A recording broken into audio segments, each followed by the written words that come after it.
In this tutorial, we are going to see how to use a slide rule. A slide rule is literally a mechanical computer, and you might wonder why would anyone want to spend time learning to use it when it suffices to press buttons on a modern calculator to do the job faster with a greater precision. The point is that learning to use a slide rule helps you build strong number sense that calculators often hide.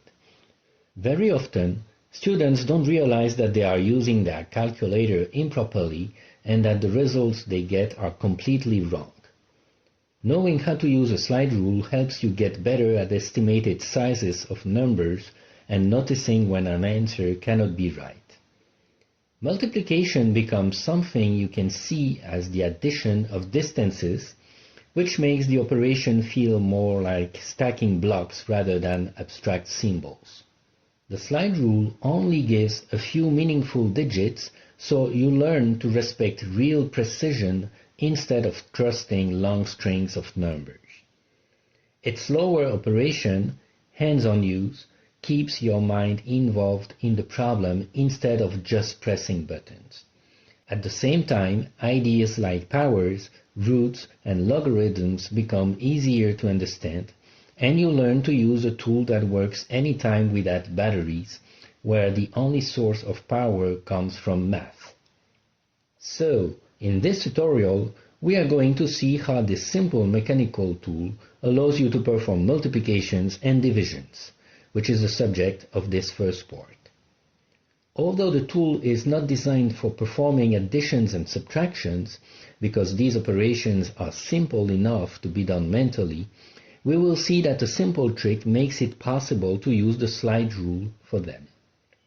Squaring and taking the square root of a number, as well cubing and taking the cube root, can be directly done with a slide rule.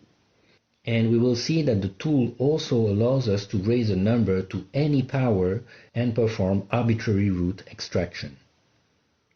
Computing the base 10 logarithm or the base 10 exponential of a number is trivial, and these operations can be extended to computing the logarithm and exponential in any base.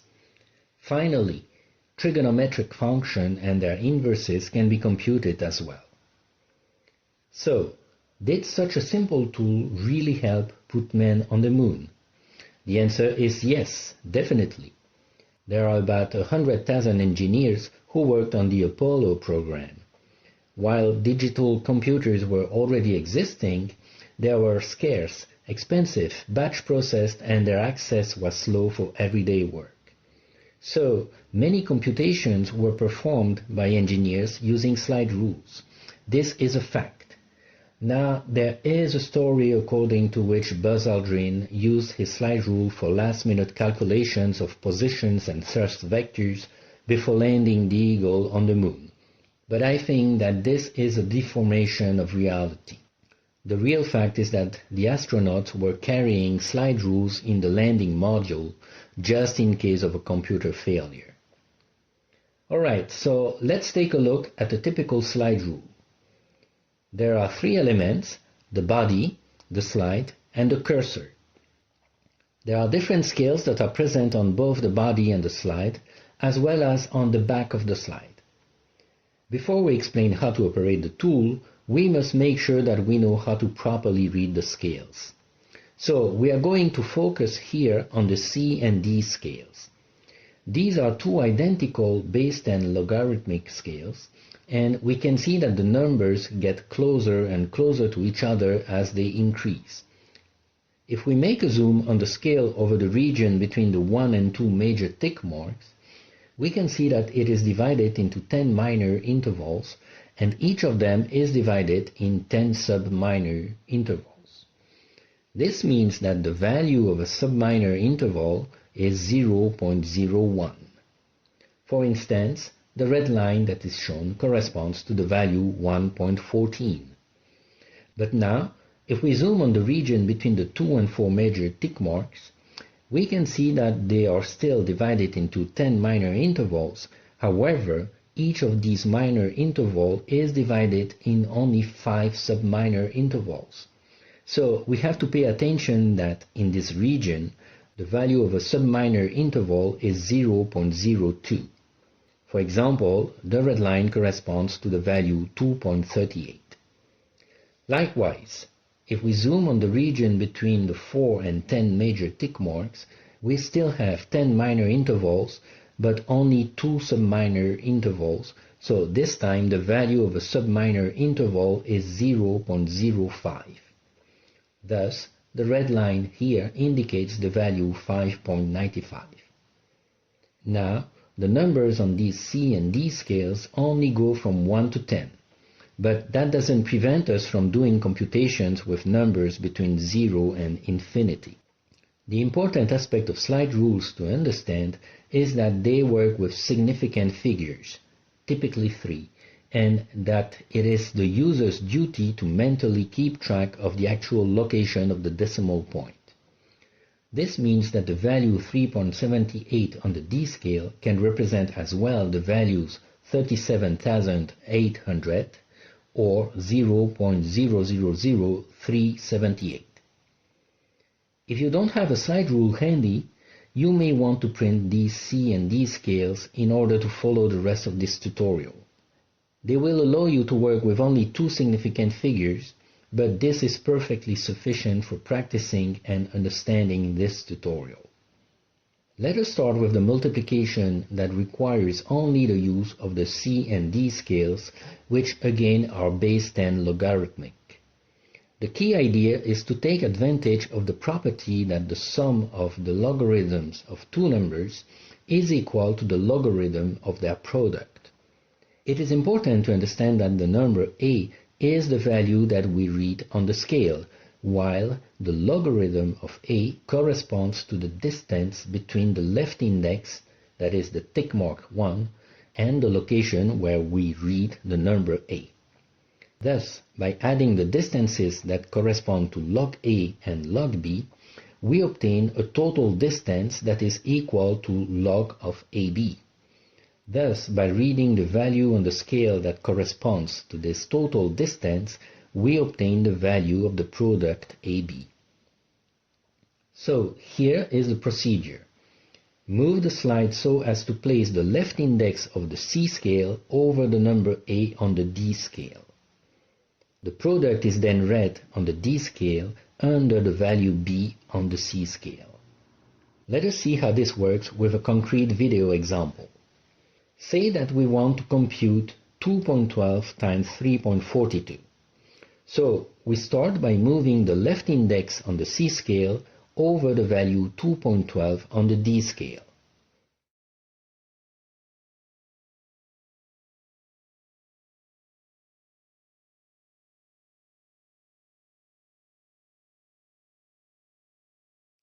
Like this.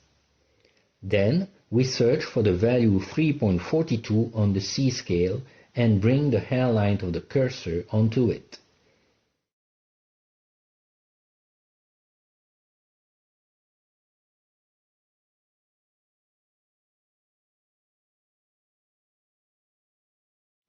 And we read the corresponding value on the D scale, 7.25. So this is our answer, and we can check that our three significant figures match perfectly with those of the exact value. But suppose now that we want to compute 2.12 times 7.15. We start as before, making sure the left index on the C scale is over the value 2.12 on the D scale. Then we search for the value 7.15 on the C scale. But the problem is that this value is too far. It is not above the D scale. So we have a problem. This problem is solved by proceeding as follows. We move the slide so as to put the right index of the C scale over the value 7.15 on the D scale.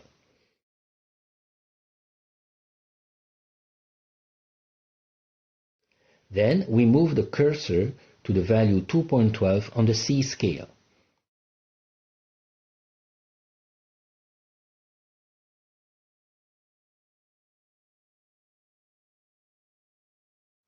And finally, we read the result on the D scale, 1.52. But now we have another problem. This result doesn't make any sense. 2 times 7 is greater than 10, and 3 times 8 is smaller than 100.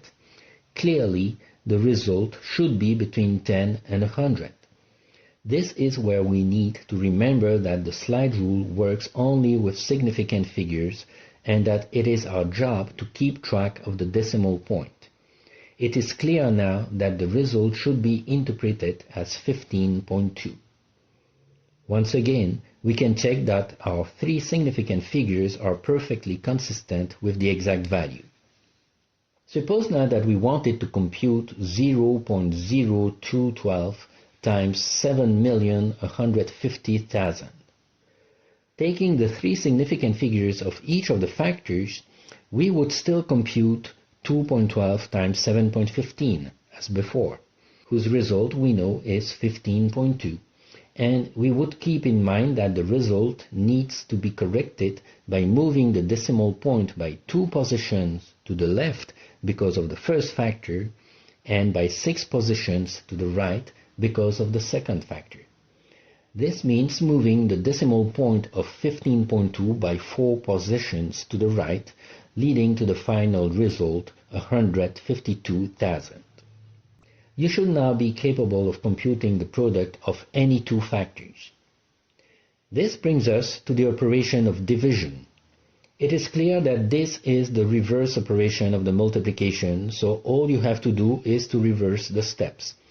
But let us start from scratch, as it is a good practice for understanding how a slide rule works.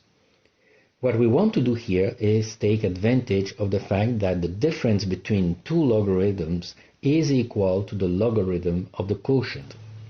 Again, the values of log A and log B corresponds to distances, so by subtracting the second one from the first one, we end up with a distance that must be equal to the quotient we are looking for. So the procedure goes as follows. We move the slide so as to place the divisor B on the C scale over the dividend A on the D scale. We then read the quotient on the D scale under the left index on the C scale. Let us see a working example. Suppose we want to compute the value of 4.55 divided by pi. So we bring the divisor pi on the C scale over the dividend 4.55 on the D scale.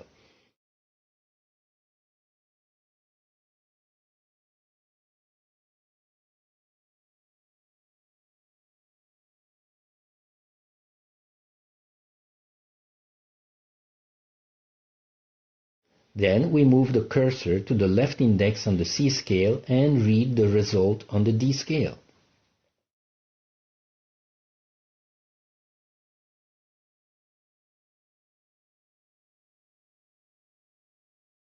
(1.45).